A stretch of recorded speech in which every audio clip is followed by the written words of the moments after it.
The air in the dining room felt thick, like it was holding its breath.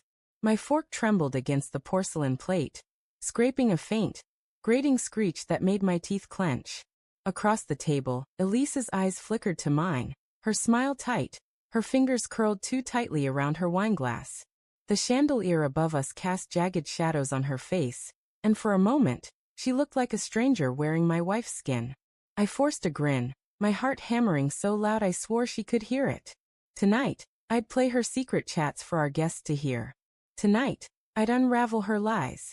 It started 3 weeks ago, with a flicker on my laptop screen. A glitch I couldn't explain. I'd been working late, the glow of my monitor painting the study in cold blues.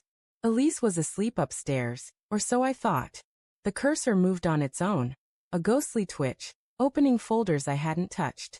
I froze, my coffee mug warm against my palm, the bitter dregs souring my tongue. A notification popped up, remote access enabled. My stomach lurched. Someone was watching me.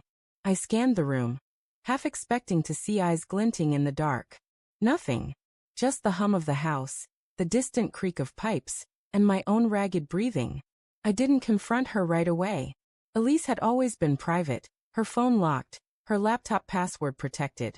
"Work stuff," she'd say, brushing off my questions with a laugh that never reached her eyes. But I'd noticed the late nights, the way she'd tilt her screen away when I walked by, the soft chime of messages at 2 a.m. I told myself it was nothing, stress, maybe, or her new promotion demanding more. Love makes you blind, doesn't it? You see red flags and call them roses. I installed a monitoring program the next day. Not spyware, I told myself, just a precaution. A way to prove I was paranoid, that Elise was still mine. The software was silent. A ghost in the machine, logging every keystroke, every message, every secret she thought was safe. I didn't check it for days. Guilt gnawed at me, a dull ache in my chest. What kind of husband spies on his wife? But doubt is a poison, and it spread faster than I could stop it. The first message I found was innocent enough. "Dinner at 7?" Sent to a contact named Alex. My heart stuttered, but I rationalized it. A coworker, maybe. A friend from her yoga class. I scrolled further, my fingers slick on the mouse. "Miss you already." My throat tightened. "Can't wait to see you again." The words blurred on the screen, each one a knife twisting deeper. Alex wasn't a coworker. Alex wasn't a friend. Alex was someone who made her laugh in ways I hadn't heard in months. I spent nights hunched over my laptop, the glow burning my eyes as I pieced together their affair. Hotel receipts buried in her email trash. Photos of them in a bar, her hand on his arm. Her smile brighter than it had been at our anniversary dinner.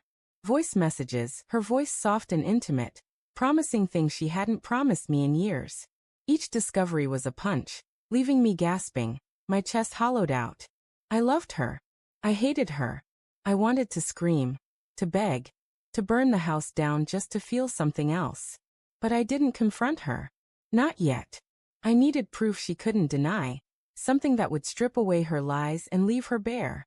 I needed her to feel what I felt, the betrayal, the gut-wrenching humiliation. So I planned. I invited our closest friends for dinner, a casual night of wine and laughter. Elise loved hosting, loved playing the perfect wife. She'd never suspect what I had waiting. The day of the dinner, I barely spoke. My hands shook as I set the table, the clink of plates too loud in the quiet house. Elise hummed in the kitchen, chopping vegetables, her apron tied neatly around her waist. She looked beautiful, her hair catching the sunlight, her movements graceful. I wanted to grab her, shake her, demand why. Instead I smiled and said, "Smells amazing." She beamed, oblivious to the storm brewing inside me. Our friends arrived at 6, Mark and Lena, Sophie and Tom. Laughter filled the house, glasses clinked, and the scent of roasted garlic hung in the air. I watched Elise move through the room, charming, radiant, her lies hidden behind that perfect smile. My pulse raced, a drumbeat urging me forward. I'd wired the dining room speakers to my laptop, the audio files queued and ready. All it would take was one click. Dinner was a blur. I pushed food around my plate, my stomach too knotted to eat. Elise was telling a story, her hands animated, her laugh bright. Our friends leaned in, captivated. I felt like a ghost at my own table, unseen, unraveling. You okay, man? Mark asked, his brow furrowed. I nodded, my throat too tight to speak. Elise glanced at me, her eyes narrowing for a fraction of a second. Did she know? Could she feel the weight of what I was about to do? I waited until dessert. When the conversation softened, the candles flickering low, my hand hovered over my phone, the app linked to the speakers. I've got something special, I said, my voice steady despite the tremor in my chest. Elise tilted her head, curious.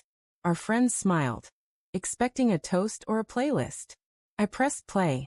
Her voice filled the room, soft and sultry, from a message she'd sent Alex last week. I can't stop thinking about you. Last night was, God, I've never felt like that. The words hung in the air, sharp and jagged. Elise froze, her wineglass halfway to her lips. Lena gasped, her fork clattering against her plate. Tom's eyes widened, darting between us.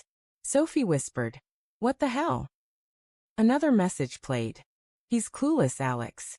He doesn't suspect a thing. My heart pounded, blood roaring in my ears. Elise's face drained of color, her eyes locked on mine, wide with panic. "Turn it off," she whispered, her voice breaking. I didn't. I let the messages play, one after another, her secrets spilling out like blood from a wound. "I love you, Alex. I don't know how to leave him, but I love you." The room was silent except for her voice, each word a hammer shattering the life we'd built. Our friends stared, horrified, their discomfort a palpable weight. Elise stood, her chair scraping the floor, her hands trembling. "Please," she begged, tears streaming down her face. "Stop it, David. I'm sorry." Sorry. The word felt like a slap. I wanted to scream, to ask how she could do this, how she could lie to me for months. But I just sat there, my fingers still on the phone, the messages looping. "I need you, Alex. He's not enough." My vision blurred, hot tears burning my eyes. I'd wanted her to hurt, to feel the weight of her betrayal. But now, watching her crumble, I felt no victory, only emptiness. Mark cleared his throat, mumbling something about leaving. Lena grabbed her purse, avoiding my eyes. Sophie and Tom followed, their footsteps heavy on the hardwood. The front door clicked shut, and we were alone, the speakers silent now, the air thick with the wreckage of our marriage. "Why?" I finally asked, my voice raw. Elise sank to her knees, sobbing, her hands covering her face. "I didn't mean for it to happen," she choked out. "I was lonely. You were always working, always distant." "Alex," he saw me. "Saw you." I laughed, bitter and broken. "I saw you, Elise. Every day I saw you. I loved you." My voice cracked, and I hated myself for it. I wanted to be angry, not this hollow shell of grief. She reached for me, her fingers brushing my arm. I flinched, stepping back. "Don't," I said. "Just don't." I turned away, my chest tight, my mind racing. I'd planned this moment to expose her, to reclaim some shred of control. But now, standing in the ruins of our life, I realized the truth. There was no winning. Betrayal doesn't just break trust, it breaks you. I walked to the study, the same room where I'd discovered her secrets. The laptop sat open, its screen dark. I stared at it, my reflection a ghost in the glass. Behind me, Elise's sobs echoed, a sound I'd never unhear. I'd played her chats, laid her lies bare for all to see. But the twist, the real gut punch, was this: I still loved her. And that hurt more than anything she'd done.